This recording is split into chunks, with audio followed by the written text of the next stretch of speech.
10 Min con Jesús, América Latina.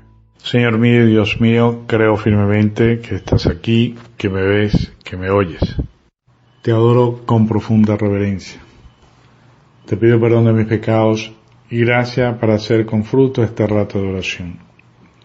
Madre mía Inmaculada, San José, mi Padre y Señor, Ángel de mi guarda, interceded por mí. Hoy leeremos en el Evangelio de San Lucas que una vez que Jesús estaba orando solo, en presencia de sus discípulos, les preguntó: ¿quién dice la gente que soy yo? Ellos contestaron: unos que Juan el Bautista, otros que Elías, otros dicen que ha vuelto a la vida uno de los antiguos profetas. Él les preguntó: ¿y ustedes quién dice que soy yo? Pedro tomó la palabra y dijo: tú eres el Cristo de Dios. Él les prohibió terminantemente decírselo a nadie y les dijo: el Hijo del Hombre tiene que padecer mucho, ser desechado por los ancianos, sumos sacerdotes y letrados, ser ejecutados y resucitar al tercer día. Bien, este es un momento significativo del camino del Señor, su paso por la tierra, en que le pregunta a los discípulos qué piensan la gente que es Él. La gente, ya había visto al Señor, lo apreciaban, lo consideraban, un gran profeta, pero aún no eran como muy conscientes de la verdadera identidad del Señor, es decir, que Él fuera el Mesías, el Hijo de Dios enviado por el Padre para la salvación de todos.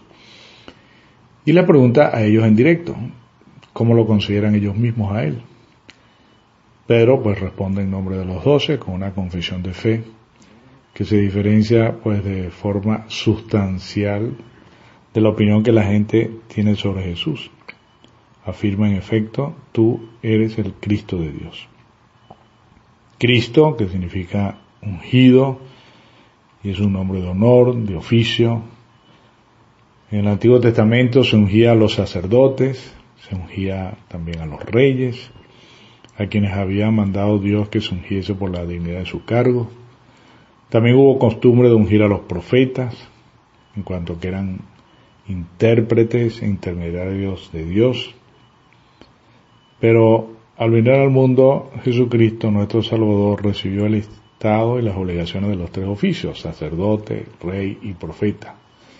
Y por eso Él tiene más razón de llamarse el Cristo, el ungido.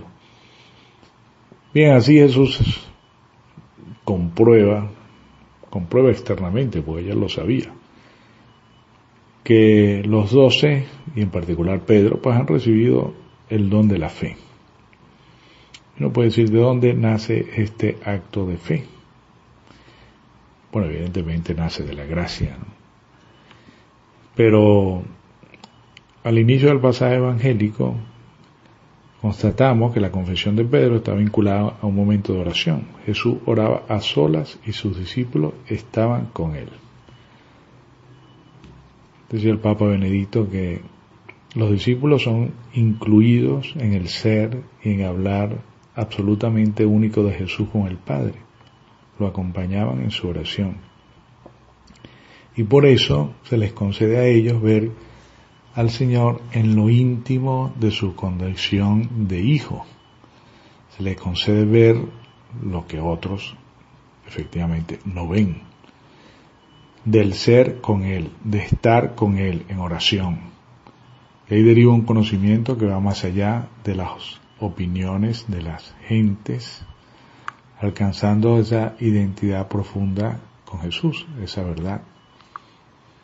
Una vez que Jesús estaba orando solo, en presencia de sus discípulos, así comenzaba el pasaje, los discípulos quedan incluidos en este estar solo, en su reservadísimo estar con el Padre. Se les concede verlo como aquel que habla con el Padre cara a cara, de tú a tú.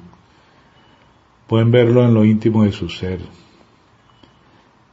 en ese punto del que provienen todas sus palabras, sus acciones, su autoridad. Ellos pueden ver precisamente entonces lo que la gente no ve. Y esta visión les permite tener ese conocimiento que va más allá Y de esa forma, entonces, de ver a Jesús se deriva su fe, su confesión.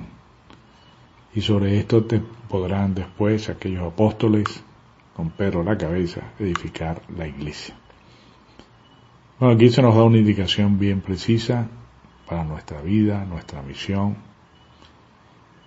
En la oración estamos llamados a redescubrir ese rostro siempre nuevo del Señor, ese ser auténtico, también descubrir nuestra misión, porque solamente quien tiene esa relación íntima con el Señor puede ser tomado por Él y podemos entonces llevarlo a los demás, podemos ser enviados.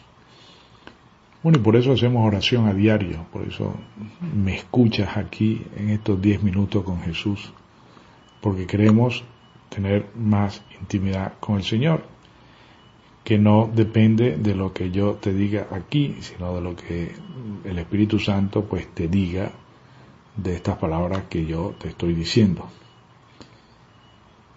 Bueno, también hoy existe evidentemente la opinión de la gente que ha conocido a Cristo de alguna manera. Quizás hasta lo han estudiado científicamente, pero no lo han encontrado personalmente.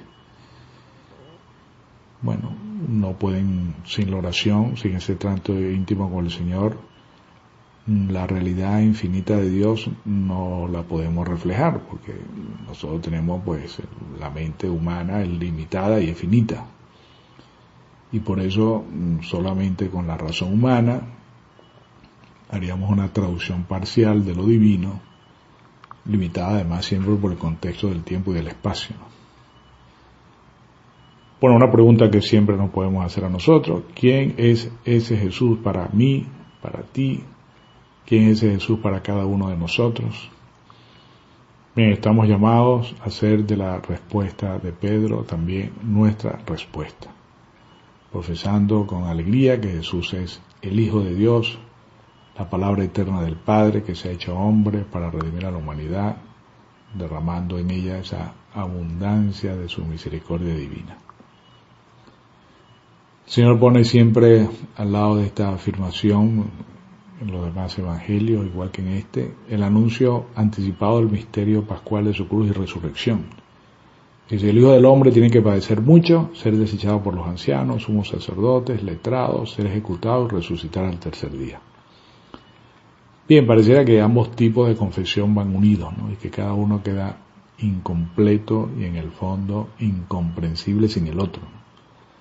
La mera afirmación de lo que ha ocurrido en la historia de la salvación queda sin su profunda esencia, sino queda claro que aquel que allí ha sufrido en la cruz es el Hijo del Dios vivo, es ese Cristo, el ungido, es igual a Dios, que se despojó a sí mismo, que tomó la condición de siervo, rebajándose hasta la muerte, y una muerte de cruz, como dice San Pablo.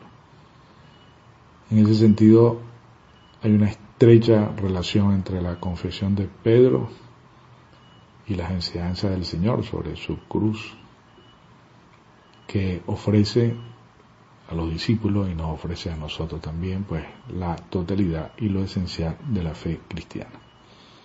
Los cristianos pues siempre tenemos que volver una y otra vez, ser enseñados, instruidos continuamente a lo largo de los siglos, y también hoy por ese Jesús, para que seamos conscientes de que el camino a lo largo de todas las generaciones no es el camino de la gloria o del poder terrenal, sino el camino de la cruz. Y Él, el Señor, va delante de nosotros, nos guía por ese camino. Ahí está nuestra alegría, ahí está nuestra fecundidad de ir con Jesús. Otras alegrías, lo sabemos también por experiencia propia, no son ni fecundas, ni mucho menos nos alegran, dejan siempre un gusto de tristeza al final. Cuando caminamos sin la cruz, cuando edificamos sin la cruz y cuando confesamos un Cristo sin cruz, decía el Papa Francisco después del primer día de haber sido elegido Papa, no somos discípulos del Señor, somos mundanos. Seremos, decía, obispos, sacerdotes, cardenales, papas, pero no discípulos del Señor. Nos confiamos esta oración, como siempre, a que la Virgen nos haga sacar propósitos concretos. Te doy gracias, Dios mío, por los buenos propósitos, afectos e inspiraciones que me has comunicado en esta meditación. Te pido ayuda para ponerlo por obra. Madre mía Inmaculada, San José mi Padre y Señor, Ángel de mi guarda, interceded por mí.